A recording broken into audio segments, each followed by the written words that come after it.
जय आदि पराशक्ति माँ। भक्तों, आदि पराशक्ति यूट्यूब चैनल पर मैं आप सभी भक्तों का स्वागत करता हूं। अपने चैनल के माध्यम से मेरा सदैव ये प्रयास रहता है कि सभी भक्तों तक ऐसी कथाओं को प्रस्तुत कर पाऊं जो सहजता से समझ में भी आए और पुण्यदायिनी भी हो, अर्थात आपके समय का सदुपयोग भी और कल्याण भी। इसीलिए ऐसी ही विभिन्न देवी देवताओं से संबंधित वैदिक और लौकिक कथाओं को सुनने के लिए हमारे चैनल को सब्सक्राइब करें और कमेंट में लिखें जय आदि पराशक्ति माँ। प्राचीन समय में आत्मदेव नाम का एक ब्राह्मण रहता था। उसकी पत्नी का नाम धुंधुली था। दोनों के पास धन संपत्ति बहुत थी, लेकिन उन्हें संतान नहीं थी। आत्मदेव संतान न होने से बहुत दुखी रहता था। एक दिन वह जंगल में जाकर रोने लगा। तभी वहां एक सन्यासी आए और उन्होंने आत्मदेव को एक फल दिया और कहा कि यह फल पत्नी को खिलाने से पुत्र होगा। 2. धुंधुली का छल। धुंधुली को गर्भ धारण करने से डर लगा, इसलिए उसने वह फल खुद खाने के बजाय घर की गाय को खिला दिया। कुछ समय बाद धुंधुली की बहन के घर बच्चा हुआ। धुंधुली ने वही बच्चा लेकर अपने पति को दे दिया और कहा कि यह मेरा पुत्र है। उस बच्चे का नाम रखा गया धुंधकारी। दूसरी ओर जिस गाय ने फल खाया था, उसने एक अद्भुत बालक को जन्म दिया। उसका शरीर मनुष्य जैसा था, लेकिन कान गाय के समान थे, इसलिए उसका नाम रखा गया गोकर्ण। 3. दोनों भाइयों का स्वभाव। गोकर्ण बहुत ज्ञानी, धर्मात्मा और भक्त था। धुंधकारी अत्यंत दुष्ट और पापी था। धुंधकारी जुआ, चोरी और बुरे कर्म करने लगा। उसने अपने माता पिता को बहुत कष्ट दिया। 4. आत्मदेव का वैराग्य। धुंधकारी के अत्याचार से दुखी होकर गोकर्ण ने अपने पिता आत्मदेव को संसार छोड़कर भगवान की भक्ति करने की सलाह दी। आत्मदेव जंगल चले गए और भगवान की भक्ति करते हुए अंत में मोक्ष को प्राप्त हुए। 5. धुंधकारी की मृत्यु। धुंधकारी ने कई वेश्याओं के साथ जीवन बिताया। एक दिन उन्हीं वेश्याओं ने धन के लालच में उसे मार डाला। पापी जीवन के कारण वह मरने के बाद प्रेत बन गया और बहुत कष्ट भोगने लगा। 6. गोकर्ण द्वारा उद्धार। जब गोकर्ण को यह बात पता चली तो उसने अपने भाई के उद्धार के लिए श्रीमद्भागवत कथा का सप्ताह कराया। कथा सुनने के लिए धुंधकारी प्रेत रूप में एक बांस के अंदर बैठ गया। कथा के 7 दिनों में बांस की 7 गांठें एक एक करके टूटती गईं।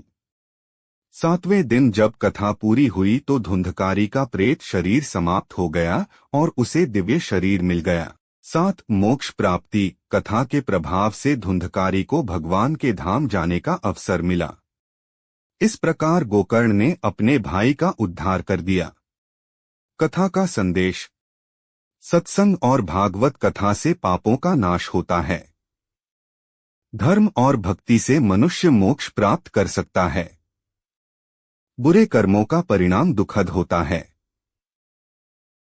आरती श्रीमद् भागवत की। कथा अमृत रस धारा की। जो कोई श्रद्धा से गावे, कटे भवसागर धारा की। वेद पुराणों का यह सार, भक्ति ज्ञान का यह भंडार। श्रवण मात्र से पाप कटेन सब, मिलता प्रभु का सच्चा द्वार। धन्य धरा जहाँ कथा होती, धन्य श्रोता सुनने वाले। धन्य वक्ता हरि गुण गावे, पाप सभी पल में टाले। आरती श्रीमद् भागवत की। कथा अमृत रस धारा की। जो कोई श्रद्धा से गावे, कटे भवसागर धारा की। आरती श्रीमद् भागवत की। कथा अमृत रस धारा की। जो कोई श्रद्धा से गावे, कटे भवसागर धारा की। वेद पुराणों का यह सार, भक्ति ज्ञान का यह भंडार। श्रवण मात्र से पाप कटेन सब, मिलता प्रभु का सच्चा द्वार। धन्य धरा जहाँ कथा होती, धन्य श्रोता सुनने वाले। धन्य वक्ता हरि गुण गावे, पाप सभी। आरती श्रीमद् भागवत की। कथा अमृत रस धारा की। जो कोई श्रद्धा से गावे कटे भवसागर धारा की। वेद पुराणों का यह सार, भक्ति ज्ञान का यह भंडार। श्रवण मात्र से पाप कटें सब, मिलता प्रभु का सच्चा द्वार। धन्य धरा जहाँ कथा होती, धन्य श्रोता सुनने वाले। धन्य वक्ता हरि गुण गावे, पाप सभी पल में टाले। आरती श्रीमद् भागवत की, कथा अमृत रस धारा की। जो कोई श्रद्धा से गावे कटे भवसागर धारा की। आरती श्रीमद् भागवत की, कथा अमृत रस धारा की। जो कोई श्रद्धा से गावे कटे भवसागर धारा की। वेद पुराणों का यह सार, भक्ति ज्ञान का यह भंडार। श्रवण मात्र से पाप कटें सब, मिलता प्रभु का सच्चा द्वार। धन्य धरा जहाँ कथा होती, धन्य श्रोता सुनने वाले। धन्य वक्ता हरि गुण गावे, पाप सभी पल में टाले। आरती श्रीमद् भागवत की, कथा अमृत रस धारा की। जो कोई श्रद्धा से गावे कटे भवसागर धारा की। आरती श्रीमद् भागवत की, कथा अमृत रस धारा की। जो कोई श्रद्धा से गावे कटे भवसागर धारा की। वेद पुराणों का यह सार, भक्ति ज्ञान का यह भंडार। श्रवण मात्र से पाप कटें सब, मिलता प्रभु का सच्चा द्वार। धन्य धरा जहाँ कथा होती, धन्य श्रोता सुनने वाले। धन्य वक्ता हरि गुण गावे, पाप सभी पल में टाले। आरती श्रीमद् भागवत की, कथा अमृत रस धारा की। जो कोई श्रद्धा से गावे कटे भवसागर धारा की पल में टाले। आरती श्रीमद् भागवत की, कथा अमृत रस धारा की। जो कोई श्रद्धा से गावे कटे भवसागर धारा की।